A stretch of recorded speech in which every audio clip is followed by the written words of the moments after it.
There were people in my class with lower grades who weren't in all the activities I was in who were being accepted into UT, and the only other difference between us was the color of our skin. That young lady is Abigail Fischer. She didn't get in, so she's lawyered up. The University of Texas denied Fischer's admission back in 2008.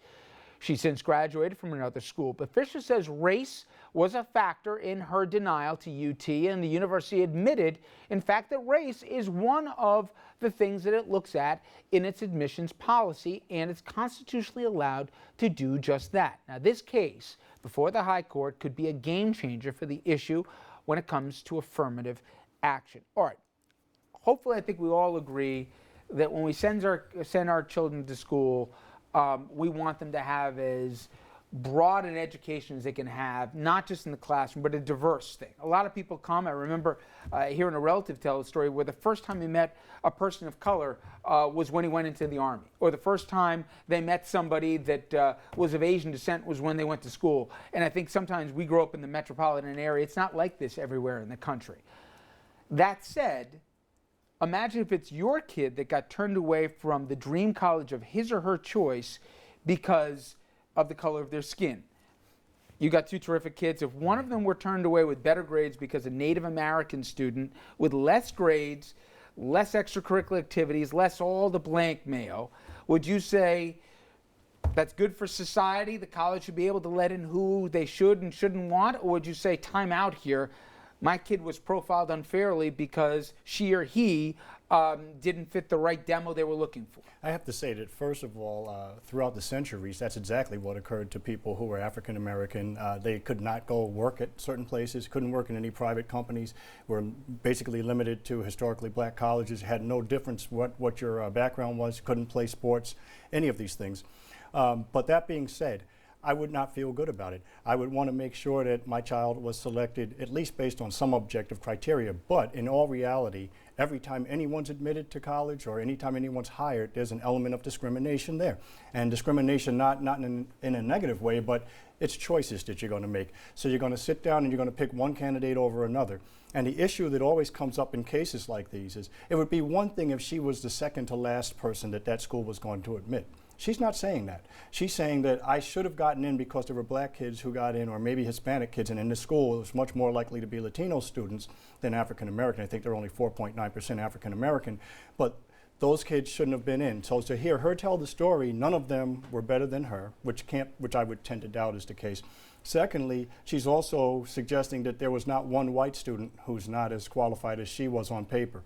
So schools look at a host of criteria. But let's make it more cut and dry in this. And Amy, let's say a college says, you know what, we got a 95% student body that's white here, and that's not in anybody's self-interest. You want to mix things up a little bit. So if you're a Latino student with a 3.0, you're going to get in before a white student with a 3.3. We're going to have a 0.3 of a difference because that's in the best interest of this. You have to take in other factors that the kids didn't have compared to maybe the white counterparts or whatever else.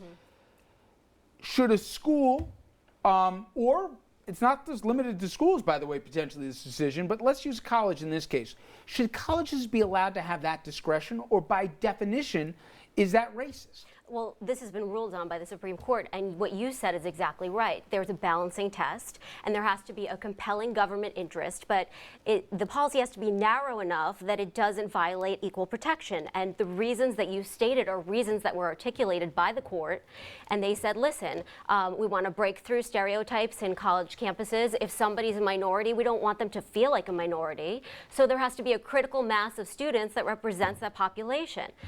The difference is that in this case, the University of Texas had a blanket policy. If you were in the top 10% of your grade, you were admitted no matter what. It doesn't matter what race you are, you were admitted. Now, when Abigail Fischer applied, the top 10% criteria constituted 92% of the people that were admitted.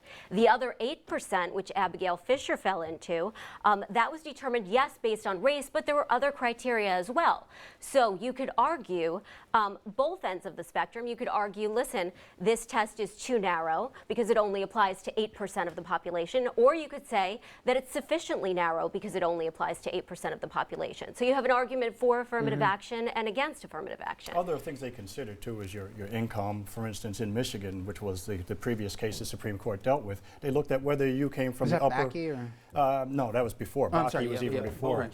But whether you came from a depressed area, the Upper Peninsula of Michigan is one of the poorest areas in the United States, and it's predominantly white. So they would look at students from that underprivileged area, which were equally underprivileged to African Americans or a poor African American, poor Latino student, and they would give them an opportunity. So part of that goes exactly toward what you're saying. How narrow is it? What is the purpose of having this determination? And the schools themselves attract students because they have students from all over the country. Well, a few decades ago, I remember Sandra Day O'Connor gave the opinion in this, and the thinking was, you know, in the future, 20 years from now, this will all be resolved, and there won't be any need for any of this.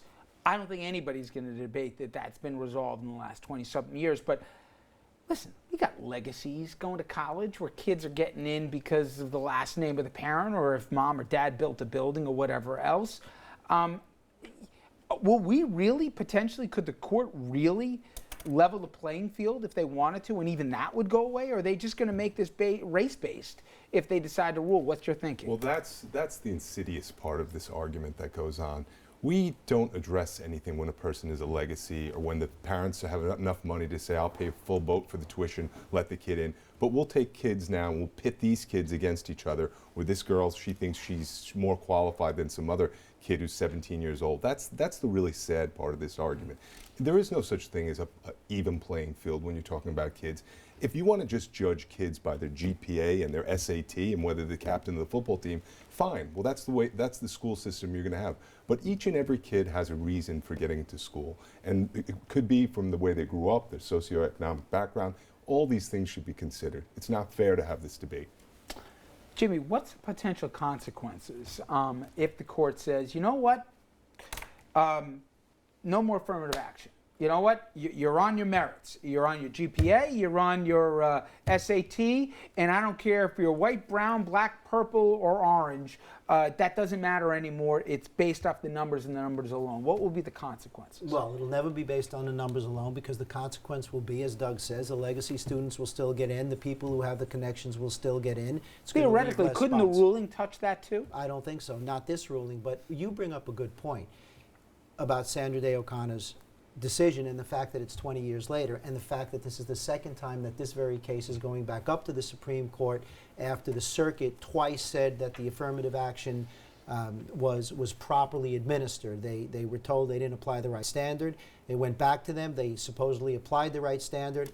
And you have this comment by Justice Scalia saying, you're not asking us to overrule Bollinger, even though we should. So what is the agenda of the Supreme Court? Is this their attempt, or at least some of their attempt, to overrule Bollinger and to try to eliminate affirmative action? And if I can apply a little bit of the political world where I come from, we saw what happened recently as related to gay marriage and Obamacare here. If ever there was a setup to say, we threw a couple bones to the left here, now this one's to the right, and if you look at Robert's legacy here in terms of trying to appease both, I know there's a lot of nervous folks here Absolutely. that went behind this to say where this could all fall. Well, the other thing is that a lot of the Ivy League schools have already done away with grades. So if you can do away with grades, there's nothing that the government can do to compel you to have any particular set of standards. They may do away with the standards altogether and admit whoever they want to admit.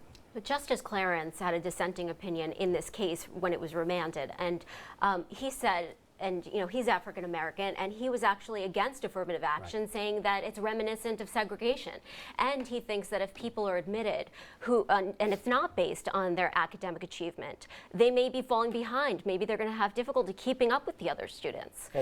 On the flip side, we have the other arguments that we mentioned, that you want to make sure that people don't feel like minorities on campus, and that people grow up to live in a society that's very much now a melting pot in America. We did have a president who got into Yale and told kids, went to a classroom at the graduation and said, you can get a C and be the president of the United States. Maybe. George Bush. And a DWI. Right. Well, you had to go to Jimmy, didn't you? All right, coming up next.